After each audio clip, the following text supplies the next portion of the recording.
My name is Isabella. I am 34 years old, and I live alone in a quiet apartment in a city 3 hours away from where I grew up. The dining room was warm, smelling of roast chicken and expensive wine, but the moment felt ice cold. My mother looked straight across the table at me. She didn't blink. She just held out her open hand and said, "Isabella, give me your credit card. Your sister needs $200,000. I looked at my sister. She was picking at her napkin, looking bored, waiting for me to fix her problems like I always did. I looked back at my mother. I took a deep breath. "No," I said. The silence lasted exactly 1 second. Then my mother's hand moved. She slapped me so hard that the heavy silver forks on the table rattled against the china plates. My face burned instantly. My ear rang. But the worst part wasn't the physical pain. It was looking at my sister. She wasn't shocked. She wasn't sorry. She was smirking. I stood up. I didn't scream. I didn't fight back. I just walked out the front door into the night. That was 10 years ago. I haven't spoken to them since. But tonight, at 2:00 a.m., my phone lit up. 35 missed calls from Mom. They want something again. But before I tell you how everything flipped, like and subscribe, drop a comment. Where are you watching from? My name is Isabella. I am 34 years old. My phone was vibrating against the nightstand. It was a harsh, angry sound in the quiet of my bedroom. I rolled over and squinted at the clock. It was 2:14 in the morning. I live alone now. I have a small, clean apartment in a city 3 hours away from where I grew up. My walls are painted a soft cream color. My sheets are crisp and white. Everything in my life is organized. Everything is quiet. I like the quiet. It took me a long time to get used to silence that wasn't filled with tension. The phone buzzed again, and again. It was relentless. I reached out and picked it up. The screen was bright in the dark room. I saw the name and my stomach dropped like I was on a roller coaster. Mom. I stared at the name. I hadn't seen it on my screen in 10 years. Below her name there was a notification. 35 missed calls. 35. My heart started hammering against my ribs. My hands were shaking so bad I almost dropped the phone. Panic is a funny thing. Even after a decade of freedom, even after 10 years of building my own life, seeing that name made me feel like a scared little girl again. I felt small. I felt guilty. I sat up in bed and turned on the lamp. The light was yellow and warm, but I felt cold. I wrapped my arms around myself. Why was she calling? Why now? Why 35 times in the middle of the night? In a normal family, 35 calls at 2 a.m. means an emergency. It means a car crash. It means a heart attack. It means someone is dying. But I don't come from a normal family. In my family, an emergency isn't always real. Sometimes an emergency is just a weapon. I didn't answer. I couldn't. I put the phone face down on the mattress. I took a deep breath, trying to steady my breathing. In, out, in, out. Just like my therapist taught me years ago. I looked around my room. I looked at the books stacked neatly on my dresser. I looked at the painting of the ocean I bought last year with my own money. I looked at the heavy curtains that kept the world out. This was my space. They weren't allowed here, but the phone kept buzzing. It was like a drill pressing into my brain. I thought about blocking the number. I should have done it years ago. But a small part of me, the part that was still trained to be obedient, hesitated. What if someone really was dead? What if it was my father? My father was the only one I ever missed. He was weak, yes, he never stood up for me. But he wasn't cruel like them. He was just defeated. I picked up the phone again and stared at the screen. The buzzing stopped. For a second there was silence. Then a text message popped up. "Isabella, pick up, it's an emergency. It's your sister, my sister, Elena." Of course it was about Elena. It was always about Elena. I put the phone down again. I didn't reply. I got out of bed and walked to the kitchen. My bare feet were cold on the hardwood floor. I poured myself a glass of water and stood by the window, looking out at the empty street below.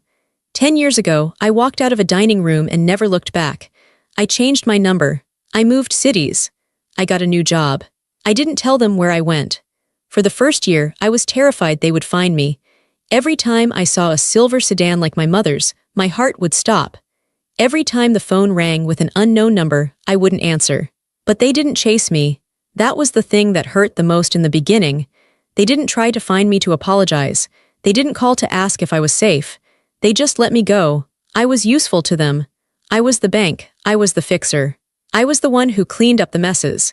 When I stopped being useful, they didn't want me anymore. It took me a long time to understand the difference between being loved and being useful. When you are loved, people care about your feelings. They care if you are hurt.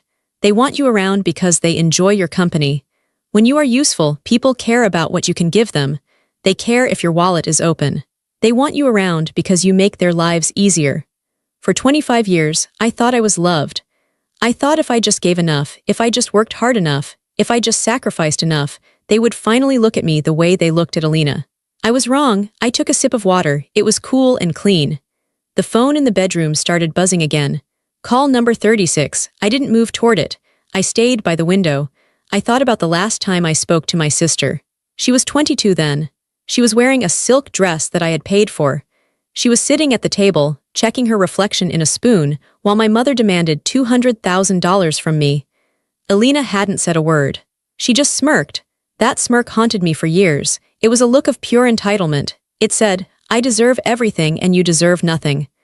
I wondered what she looked like now. She would be 32. Was she still beautiful? Was she still spoiled?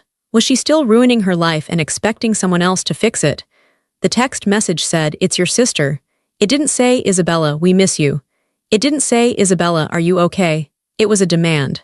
It was a hook trying to snag me and pull me back into the dark water.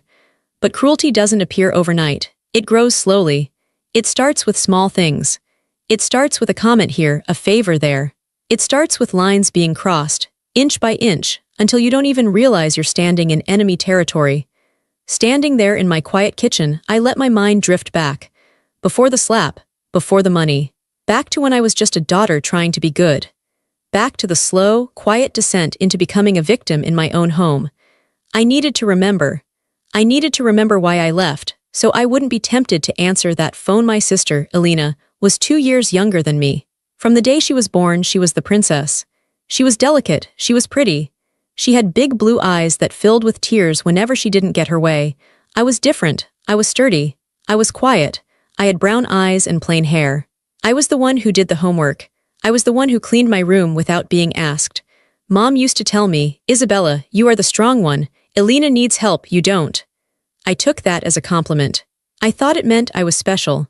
I didn't realize it was a trap. Being the strong one just meant I was the one who had to carry the load. It started with small things when we were kids. Isabella, let Alina have the last cookie. You don't need it. Isabella, do Alina's chores, she has a headache. Isabella, give Alina your allowance, she wants that doll and we're a little short this week. I always said yes. I wanted to be good. I wanted Mom to smile at me. I wanted Dad to pat my head and say, good job, Izzy. But as we got older, the stakes got higher. The favors stopped being about cookies and dolls. They started being about life. When I was 16, I got a job at a grocery store. I worked evenings and weekends. I saved every penny. I wanted to buy a car. I had my eye on a used Honda. It wasn't fancy, but it was freedom. 2 weeks before I had enough money, Alina crashed her scooter. She wasn't hurt, but the scooter was totaled, and she had damaged a neighbor's fence. Mom came into my room that night. She sat on my bed. She looked tired. Isabella, she said softly, we have a problem. She told me about the fence. She told me about the scooter. She told me they didn't have the cash to fix it right now. We need to use your car fund, she said. It wasn't a question. But Mom, I said, my voice trembling, I've been working for a year, that's my money. Mom's face hardened. Isabella, family sacrifices, your sister is in trouble. Do you want the neighbors to sue us? Do you want us to be embarrassed? Don't be selfish. Selfish. That was the word she always used. If I wanted to keep something for myself, I was selfish. If I wanted to protect what was mine, I was selfish. I gave her the money. I cried myself to sleep, but I gave her the money. Alina got a new scooter a month later. Dad bought it for her. I never got my car. I took the bus until I was 22. It got worse in college. I went to a state school on a scholarship. I worked 2 jobs, waitressing and tutoring, to pay for my books and rent. I never asked my parents for a dime. Alina went to a private art college. It was incredibly expensive. My parents paid for everything. Tuition, a luxury apartment, a new car, clothes, parties. I remember coming home for Thanksgiving during my junior year. I was exhausted. I had been working double shifts. I was wearing boots with a hole in the sole because I couldn't afford new ones. Alina was showing off a new designer handbag. Isn't it cute? She squealed. Mom got it for me for getting a B in painting class. I looked at Mom. I made the dean's list, I said quietly. I have a 4 GPA. Mom didn't even look up from chopping vegetables. That's nice, Isabella. You've always been book smart. Elena is creative. It's harder for her. We have to encourage her. I went to the bathroom and stared at myself in the mirror. I looked tired. My skin was pale. I looked 5 years older than I was. Why couldn't they see me? Why was my hard work invisible? But the real extraction started when I graduated and got a good job. I became a junior accountant at a big firm. I was making decent money for the first time in my life. I thought, finally, now I can build my life. But Mom saw my salary as a family resource. It started with a phone call. Isabella, the roof is leaking. Dad is stressed. Can you send $500? I sent it. Then, Isabella, Elena needs a dress for her friend's wedding. She can't go looking like a pauper. Send $300. I sent it. Then, Isabella, we're behind on the mortgage just this once. $2,000. I sent it. Every time I sent money, I felt a little sick. But I also felt a little hope. Maybe now they will appreciate me, I thought. Maybe now I'm important. I was buying their love. But the price kept going up and the product was never delivered. My sister never said thank you. Not once. She would take the money, buy the dress or the trip or the gadget, and post pictures online. She looked happy. She looked carefree. I was the one staying late at the office. I was the one eating instant noodles so I could afford to send them checks. I was the one with the stomach ulcer from stress. One Sunday, about a year before I left, I went over for lunch. I had just paid off a huge credit card bill for Elena. She had maxed it out on a vacation to Mexico that she needed because she was depressed. I walked into the kitchen. Mom and Elena were laughing. They stopped when I came in. Oh, hi, Isabella, Elena said. She sounded bored. Hi, I said. I sat down. I paid the card, Elena, but you have to promise not to use it again. That was all my savings. Elena rolled her eyes. She actually rolled her eyes. God, Isabella, you're so dramatic. It's just money. You make plenty. Why are you so stingy? I looked at Mom, waiting for her to defend me. Waiting for her to say, Elena, your sister worked hard for that money. Say thank you. Mom just sighed. Don't start a fight, Isabella. We're having a nice day. Don't bring your stress in here. My stress was caused by them. That was the moment I felt the crack in my foundation. It wasn't a loud noise. It was a quiet snap inside my chest. I realized then, it was never help, it was extraction. They were mining me like I was a piece of land. They would keep digging until I was empty, and then they would leave me with the hole. But I stayed. I stayed for another year. Habit is a powerful chain. Guilt is a heavy anchor. I didn't know how to leave. I didn't know who I was if I wasn't Isabella, the strong one, Isabella, the provider. I didn't know that the final blow was coming. I didn't know that a simple dinner would end my life as I knew it. The night of the dinner, the air felt heavy. It was a Tuesday. I had worked 10 hours that day. Mom had called and said, come for dinner, it's important. I drove over, tired and anxious. Important usually meant expensive. When I walked in, the table was set perfectly. The good china, the crystal glasses, roast chicken, potatoes, it looked like a celebration. Dad was sitting at the end of the table. He looked down at his plate. He didn't say hello. That should have been my first warning. Elena was there, drinking red wine. She looked great. Her hair was done, her nails were perfect. She looked like she hadn't worked a day in her life, which was true. Mom was bustling around, too cheerful. Sit, sit. Eat. We ate in awkward silence. I could hear the clock ticking on the wall. Tick, tick, tick. Finally, Mom put down her fork. She wiped her mouth with a napkin. Isabella, she said. Her voice was steady, businesslike. We have an opportunity. A huge opportunity for Elena. I put my fork down. What kind of opportunity? A business, Elena piped up. A boutique, my own fashion line. I have a vision, Isabella. It's going to be huge. That sounds nice, I said cautiously. Do you have a business plan? Elena scoffed. Details. Mom handles the details. Mom leaned forward, her eyes locked onto mine. She needs startup capital. Real capital to get the prime location and the inventory. How much? I asked. I was expecting maybe 5,000, maybe 10. $200,000, Mom said. The number hung in the air. 200,000, I laughed. It was a nervous, shocked laugh. Mom, I don't have $200,000. I'm an accountant, not a millionaire. You have excellent credit, Mom said. We checked. You can take out a business loan or a line of credit. You can co-sign with us, but put it in your name because your credit score is perfect. We checked. The words echoed in my head. They had checked my credit without asking me. No, I said. Mom blinked. What? No, I said again. My voice was stronger this time. I can't do that. That's a mortgage. That's a life debt. If the business fails and Alina has never run a business, I'm on the hook. I'll be ruined. It won't fail, Alina shouted. You never believe in me. It's not about believing in you, I said. It's about math. It's too risky. I won't do it. Mom stood up. Her face went red. Isabella, this is your sister. This is her dream. You are going to ruin her dream because you are scared of a little risk. You are selfish. There was that word again. Selfish. I'm not doing it, Mom. I'm done. I'm done paying for everything. I'm done being the bank. Give me your credit card, Mom demanded. We need to put a deposit down tonight to hold the location. Give it to me. No, that was when it happened. The slap. It was fast, hard. The sound was like a gunshot in the room. My head snapped to the side. The room went silent. I touched my cheek. It was hot. I looked at Dad. He was staring at his peas. He didn't move. He didn't speak. I looked at Alina. She was smirking. She looked triumphant, as if seeing me hurt was better than getting the money. And Mom looked angry, not sorry, angry that I had defied her. You ungrateful girl, she hissed. Something broke in me. But it wasn't a breakdown. It was a breakout. I stood up slowly. I picked up my purse. I'm leaving, I said. My voice was very quiet. If you walk out that door, Mom yelled, don't you come back. You are turning your back on this family. No, Mom, I said. You turned your back on me a long time ago. I walked out. I got in my car. I drove. I didn't go home. I drove to a cheap motel off the highway. I didn't want them to come to my apartment.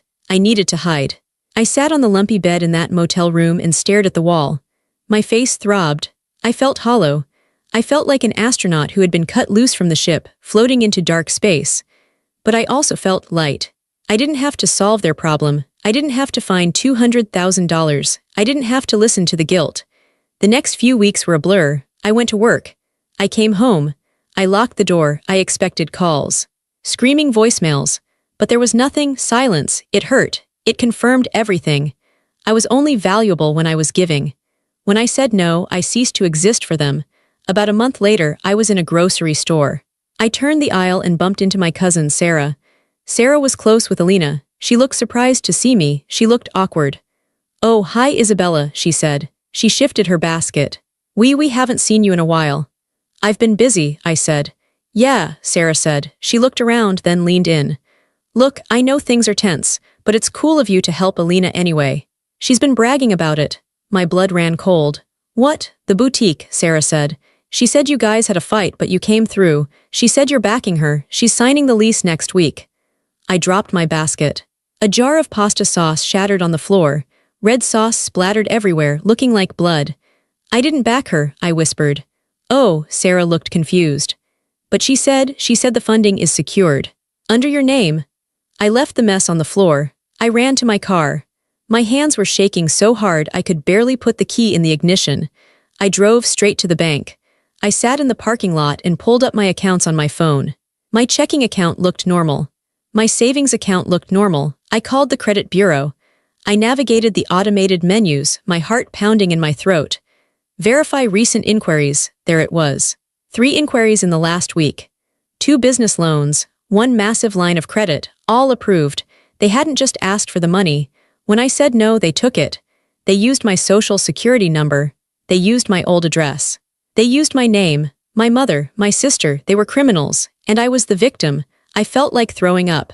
I opened the car door and dry heaved onto the pavement. This wasn't just family drama anymore. This was a felony. I needed to be sure. I needed proof before I did what I knew I had to do. I couldn't call Mom. She would lie. I couldn't call Alina. She would laugh. I called Dad. He answered on the second ring. Hello? His voice sounded small. Dad, I said, meet me, please. Don't tell them, just meet me. He hesitated. Isabella, your mother is very upset. Dad, please. He met me at a diner halfway between our houses. He looked 10 years older than the last time I saw him. His shoulders were slumped. He wore a stained polo shirt. I didn't order food. I just ordered black coffee. Dad, I said. I kept my voice low. Sarah told me Alina is opening the boutique. She said the funding is in my name. Dad looked down at his coffee cup. He wouldn't meet my eyes. His hands were trembling. Dad, I said sharper, look at me. He looked up. His eyes were watery. Did they use my name? I asked. He nodded, a tiny, pathetic nod. How? I asked. They need signatures. They need ID. Your mother, Dad swallowed hard. Your mother has your old birth certificate. And she practiced your signature from your old birthday cards. I stared at him. My mother sat at the kitchen table, practicing my signature so she could steal from me. And you knew? I asked. I told her not to, he whispered. I said it was wrong. I said you would be angry. Angry? I laughed. It was a sharp, jagged sound. Dad, this isn't about being angry. This is fraud. This is prison time. Dad flinched. No, Isabella, don't say that. It's family. We just need a little time. The business will make money and we will pay the loans off before you even notice. Mom has a plan. Mom has a plan to ruin me, I said, and you watched her do it. I couldn't stop her, he said. You know how she is. She does what she wants for Alina. And what about me? I asked. My voice broke. What about me, Dad? Am I not your daughter too? Why didn't you protect me? He looked at me with sad, cow eyes. You're strong, Isabella. You can handle things. Alina, she can't. She needs us. There it was, the final truth. The final nail in the coffin of my childhood. Because I was strong, I didn't deserve protection. Because I was capable, I was allowed to be sacrificed. My strength was my punishment. I stood up. I looked down at my father. I didn't hate him. I just felt a profound, deep pity. He was a weak man. He had let his wife turn him into a ghost. I am strong, Dad, I said. You're right about that, and I'm going to handle this, but you're not going to like how I do it. Isabella, he asked, fear in his eyes. What are you going to do? I'm going to protect myself, I said, since nobody else will. I put a $10 bill on the table for the coffee I didn't drink. Goodbye, Dad. I walked out of the diner. The sun was shining, but the world looked different. The colors were sharper, the edges were harder. I felt a cold clarity settle over me. The sadness was gone. The guilt was gone. They had crossed the line. They had stolen my identity. They had betrayed me in the deepest way possible. I wasn't a daughter anymore. I wasn't a sister. I was a victim of a crime, and I was going to solve it. I took out my phone. I didn't call the bank yet. I searched for a lawyer. Not a family lawyer, a fraud lawyer. I found a name. Mitchell & Associates, specializing in financial fraud and identity theft. I pressed the call button. Mitchell & Associates, how can I help you? A crisp voice answered. My name is Isabella, I said. My voice was steady. I need to report a major theft, and the perpetrators are my family. That was 10 years ago. Now, sitting in my kitchen at 2 a.m., looking at the phone with 35 missed calls, I knew exactly why they were calling. The past doesn't stay buried, especially when you buried it with legal papers and court orders. They were in trouble again, and they remembered the one person who used to fix everything. But that person didn't exist anymore. She died in a diner when her father told her that her strength was the reason she was betrayed. The phone buzzed again. Call number 37. I walked over and picked it up. I didn't swipe to answer. I swiped to unlock. I had a plan. I had always had a plan. 10 years ago, after I walked out of that diner leaving my father sitting in his shame, I didn't go back to my apartment to cry. I didn't call my friends to vent. I went straight to the office of Mr. Mitchell, the fraud attorney. His office was different from my family's home. It was cool, quiet, and smelled of paper and old wood. There was no screaming here, no guilt trips, just facts. Mr. Mitchell was a man in his 60s with wire-rimmed glasses and a voice that sounded like gravel. He listened to my story without interrupting. He didn't look shocked. He didn't look pitying.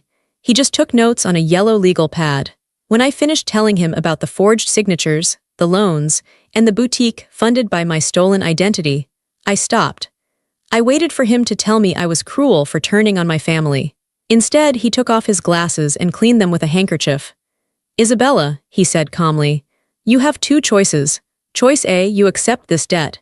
You pay off the $200,000 plus interest. It will take you 20 years. You will likely never own a home. Your credit will be ruined. And this is the important part, they will do it again, because fraud is habit forming.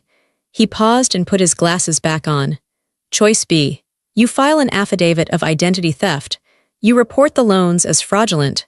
The banks will launch an investigation. They will pursue the people who took the money. You will be cleared. But your family will face criminal charges. I looked at my hands. They were steady. Choice B, I said. Are you sure? He asked. This isn't something you can undo. Once the wheels turn, they turn. I'm sure. The next few weeks were a blur of paperwork. I didn't act out of rage. I acted like a surgeon removing a tumor. It had to be precise. If I let my emotions in, I might hesitate. I might answer the phone when Mom called. So I became a robot. I closed every bank account I had ever shared with them. I opened new ones at a different bank in a different county. I put a lock on my credit report so tight that even I had trouble opening a new card. Then Mr. Mitchell and I started building the file. We pulled the loan applications. I saw my name signed in handwriting that looked almost like mine, but slightly looped at the end, Mom's style. I saw the fake employment letters my sister had typed up. I saw the false addresses. It was a mountain of lies.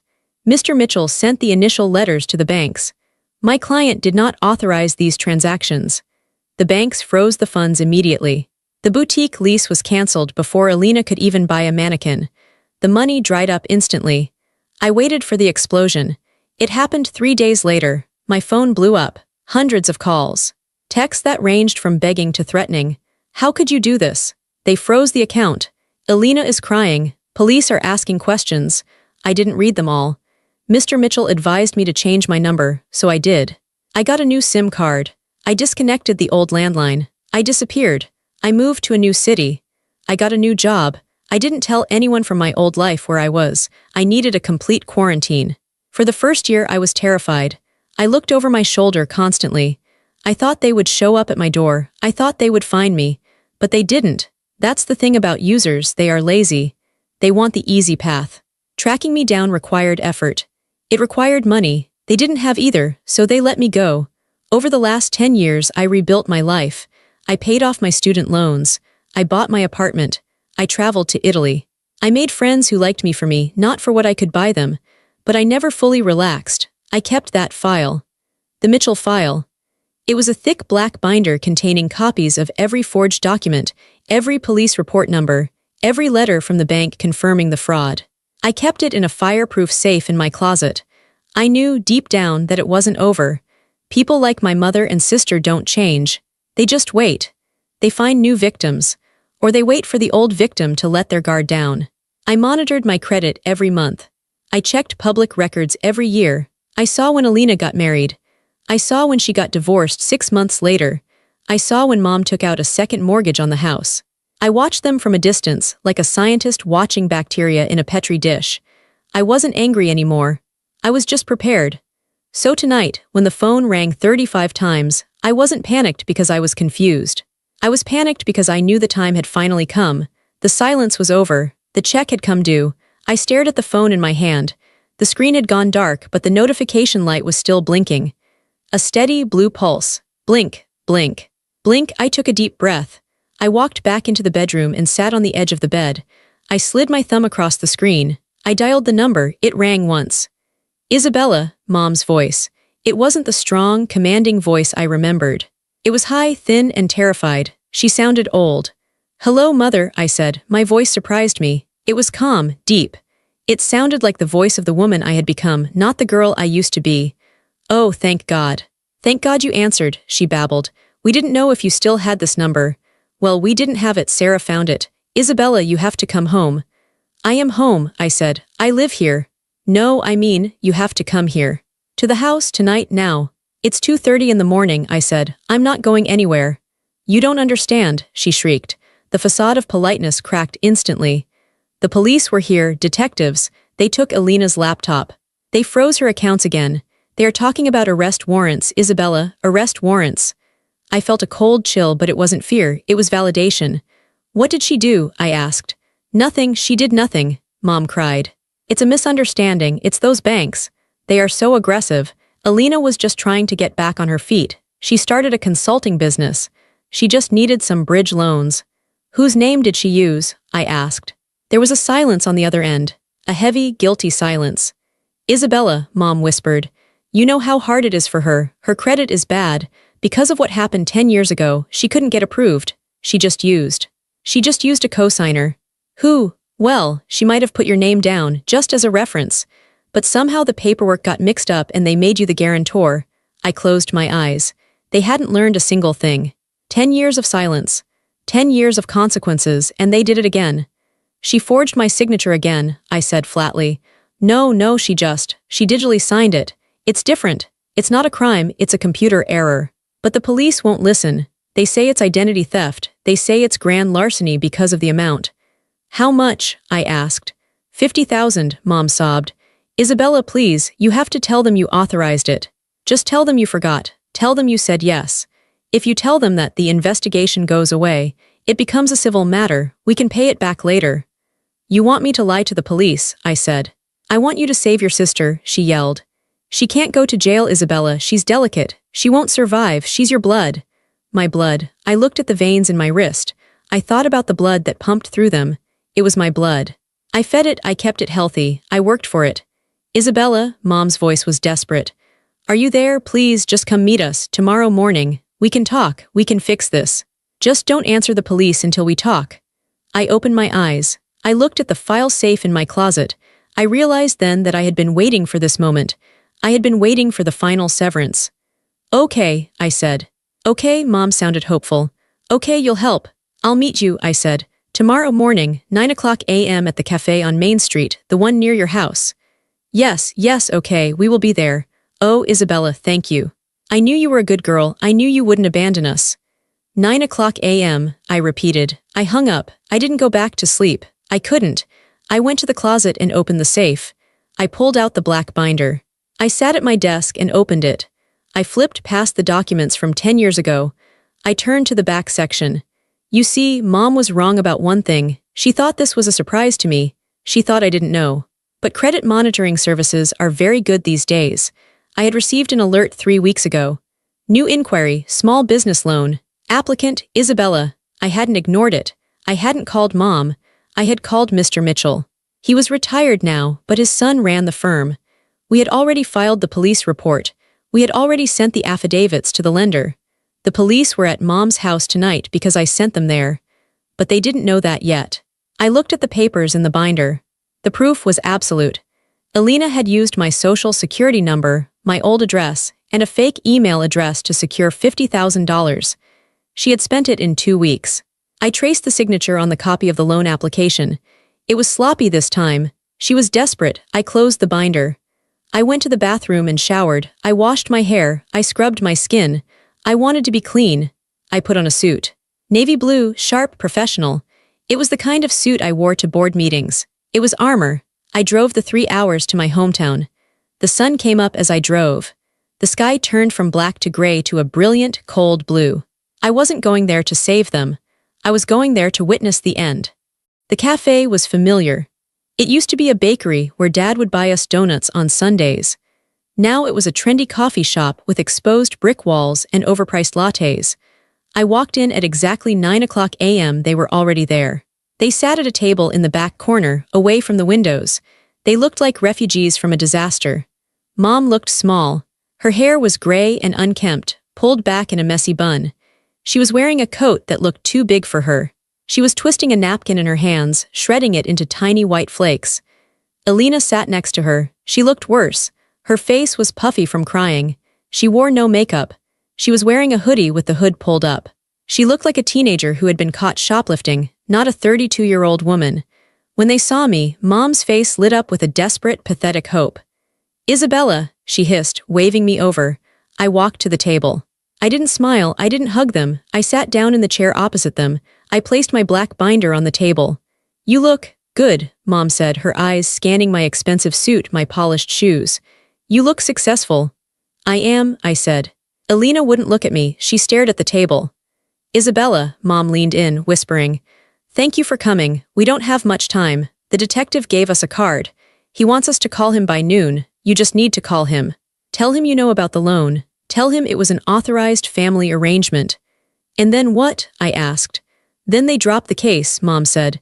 Then we figure out how to pay it back. Dad can sell his truck. I have a little jewelry. We'll make payments. You don't have the money, I said. And Alina spent it all. I saw the records, clothes, a trip to Vegas, online gambling. Alina flinched. I was trying to win it back. I was trying to double it so I could pay you before you found out. That's not how it works, Alina, I said. That's how addiction works. She made a mistake, Mom interrupted. She's sorry. Aren't you, Alina? I'm sorry, Alina mumbled. It sounded like a rehearsed line in a bad play. See, Mom said. She's sorry. Now please, Isabella, make the call for family. I looked at them, really looked at them. For years I had been afraid of these women. I had been afraid of their judgment. I had been afraid of their anger. I had craved their love. But looking at them now, I didn't feel fear. I didn't feel love. I didn't even feel hate. I felt nothing. They were strangers, dangerous strangers who wanted to hurt me to save themselves. I can't make that call, I said. Why not? Mom demanded. Are you that heartless? Do you want your sister in prison? I can't make the call, I said slowly, because I am the one who called the police. The silence that followed was heavy. It sucked the air out of the corner of the room. Mom's mouth dropped open. Elena's head snapped up, her eyes wide with shock. What? Mom whispered. I opened the binder. I took out the police report I had filed 3 weeks ago. I slid it across the table. I got the alert 3 weeks ago, I said. I didn't wait. I didn't call you to ask for an explanation. I called my lawyer. We sent the evidence to the fraud division. I gave them the IP addresses. I gave them the signature comparisons. You, Mom's face turned purple. You did this? You sent the police to my house. No, I said. Elena sent the police to your house. Elena committed a felony. I just reported it. You traitor, Elena screamed. She slammed her hand on the table. People in the cafe turned to look. You bitch, you have so much money, you could have just paid it. Why do you have to ruin me? I didn't ruin you, I said calmly. You stole from me, twice. The first time I let you go. I walked away. I gave you 10 years to grow up, but you didn't. You came after me again. I'm your mother, Mom hissed. She reached across the table and grabbed my wrist. Her grip was tight, painful. You will call them right now and retract this, or so help me God, you are dead to me. I looked down at her hand on my wrist. It was an old hand, spotted with age. It used to have so much power over me.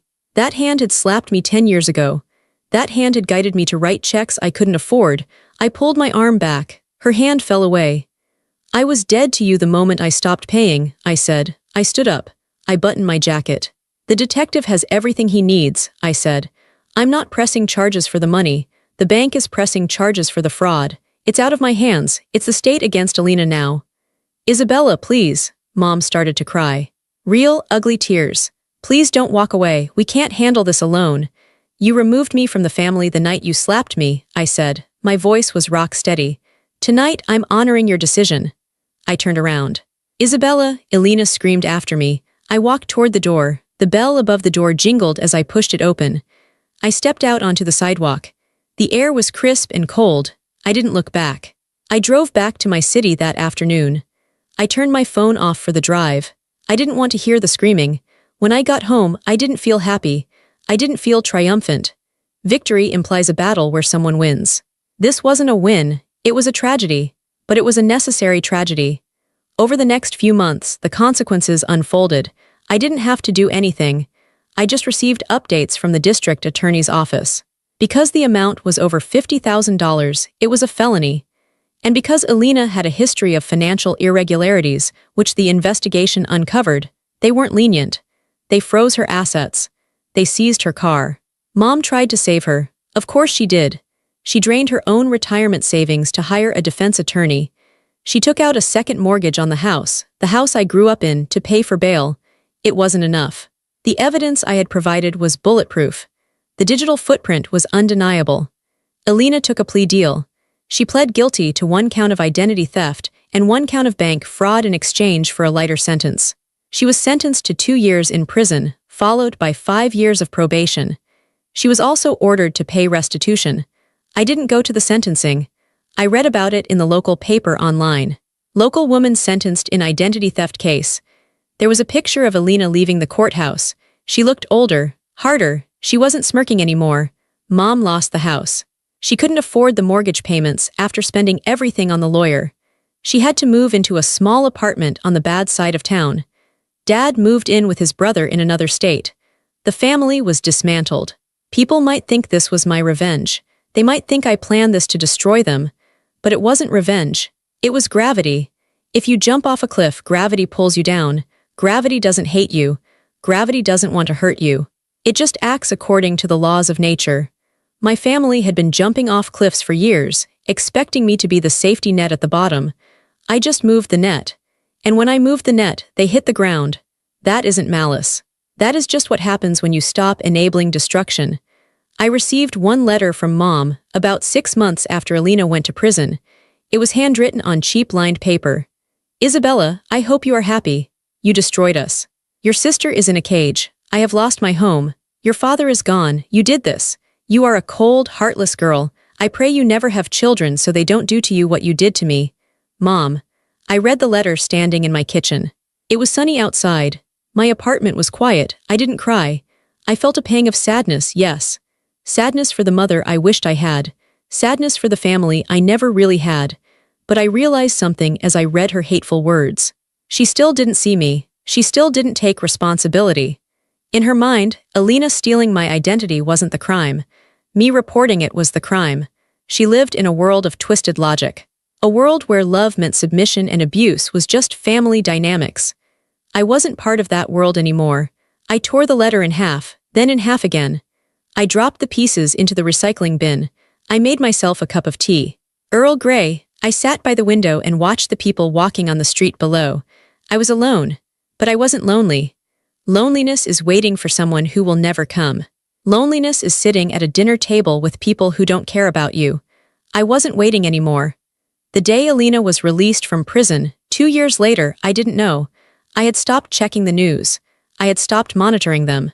I was busy. I had been promoted at work. I was dating a kind man named David. He was a teacher. He didn't care about money. He listened when I spoke. He asked me how my day was. It was strange, at first, to be with someone who didn't want anything from me. I kept waiting for the other shoe to drop. I kept waiting for him to ask for a loan. But he never did. He just wanted to be with me. One Sunday, David and I were walking in the park. The leaves were turning orange and gold. The air smelled of autumn. My phone rang. It was an unknown number. I stopped walking. David stopped and looked at me. Everything okay? I looked at the screen. I knew instinctively who it was. I answered. Hello, Isabella. It was Alina. Her voice was raspy, different. Hello, Alina, I said. I'm out, she said. I know. I have nothing, she said. Mom is living in a dump. I can't get a job with a felony record. I have nowhere to go. She paused. I could hear the expectation in the silence, the old hook trying to catch me. I am the victim. You are the fixer. Fix this.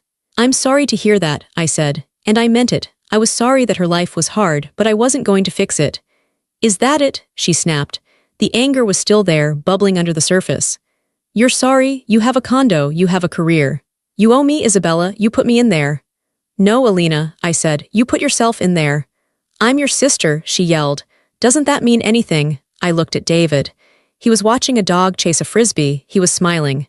He was patient, he was kind. It means we share DNA, I said. But family is more than blood, Alina. Family is respect. Family is safety. You were never safe for me. So you're just going to hang up. You're going to let me starve. You won't starve, I said. You're smart, you're resourceful, you'll figure it out, but you'll do it without me. I hate you, she whispered. I know, I said, and I forgive you. What? She sounded confused. I forgive you, I said. Not for you, for me. I forgive you so I don't have to carry the anger anymore. I forgive you so I can put this phone down and never think about you again. Isabella, I ended the call. I didn't just hang up, I blocked the number. Then I opened my settings and changed my number again. It took 5 minutes. I put the phone in my pocket. David turned to me. Who was that? Wrong number, I said. He smiled. Ready to go get lunch? Yes, I said. I'm starving. We walked down the path, leaves crunching under our boots. I took a deep breath. The air was cold and clean. I thought about the dining room table 10 years ago, the slap, the smirks, the silence. I thought about the credit card bills, the guilt, the fear. It was all gone. I didn't destroy them. I just stopped saving them. And in doing so, I finally saved myself. I took David's hand. It was warm. I walked forward, into my own life.